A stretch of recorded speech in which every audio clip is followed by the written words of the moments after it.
السلام علیکم حضور. میرا کوشچن تھا کہ وصیت کس ایج پہ کر سکتے اور امپورٹنٹ کیوں ہے؟ امپورٹنٹ کیوں ہے اور کس ایج میں کر سکتے ہو؟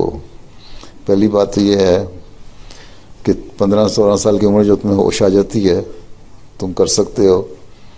اس کے بعد 18 سال کی عمر جب ہوتی ہے تم میچور جب ہو جاتے ہو صحیح طرح تو تم پھر اس کو رینیو کراتے ہو، ٹھیک ہے، تاکہ تمہیں پتہ ہو کہ میں نے اپنا دینا ہے. امپورٹنٹ اس لیے ہے کہ حضرت مسیح موعود علیہ الصلوۃ والسلام کو اللہ تعالیٰ نے ایک نظارہ دکھایا تھا کہ ایک جگہ ہے اور قبریں ہیں اور چاندی کی قبر ہے اور مطلب چمکیلی جگہ ہیں، وہاں مخلصین لوگ دفن ہیں. تو حضرت مسیح نے فرمایا تھا اس لیے ہے کہ اسلام کی خدمت کے لیے لوگ 1/10 اپنی انکم میں سے دیں، اپنی پراپرٹی میں سے دیں، ٹھیک ہے.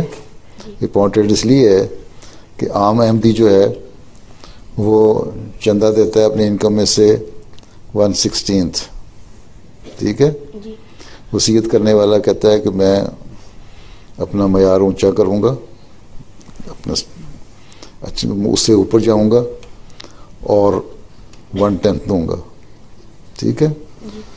تو اگر ایک شخص قرآن کریم کی اشاعت کے لیے، تبلیغ کے لیے، لوگوں کی ہسپتال بنانے کے لیے، خدمت کرنے کے لیے اگر زیادہ پیسے دے تو وہ اچھا کام کر رہا ہے نا کہ نہیں؟ امپورٹنٹ بن جاتا ہے نا وہ کہ نہیں؟ تو یہ اس لیے امپورٹنٹ ہے، اس کی امپورٹنس یہی ہے، اہم اس لیے اہمیت ہے اس کی کہ ایک آدمی کہتا ہے، وصیت کرنے والا کہتا ہے کہ میں ایک عام احمدی کی نسبت زیادہ قربانی کروں گا اپنے پیسے کی، ٹھیک. اور اس کی وجہ سے پھر اس کو ایک خاص جگہ پہ دفن کیا جاتا ہے تاکہ یہ بتایا جائے، یہ فرق کیا جائے کہ اس آدمی نے زائد قربانی دی تھی، ٹھیک ہے، زیادہ قربانی دی دوسروں کی نسبت. باقی تم بڑے ہو جاؤ گے نا 15 سال کے، تم رسالہ الوصیت کتاب ہے پڑھ لینا،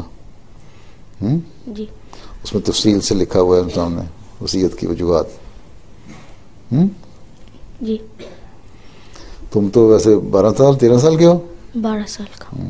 اب 12 سے 15 سال تک یہاں بیٹھے ہیں، 15 سال کے کون ہونے لگے ہیں؟ 14 سال 14.5 سال. تم لوگ جو بڑے ہو تم پڑھ سکتے ہو رسالہ الوصیت، آرام سے سمجھ آ سکتی ہے.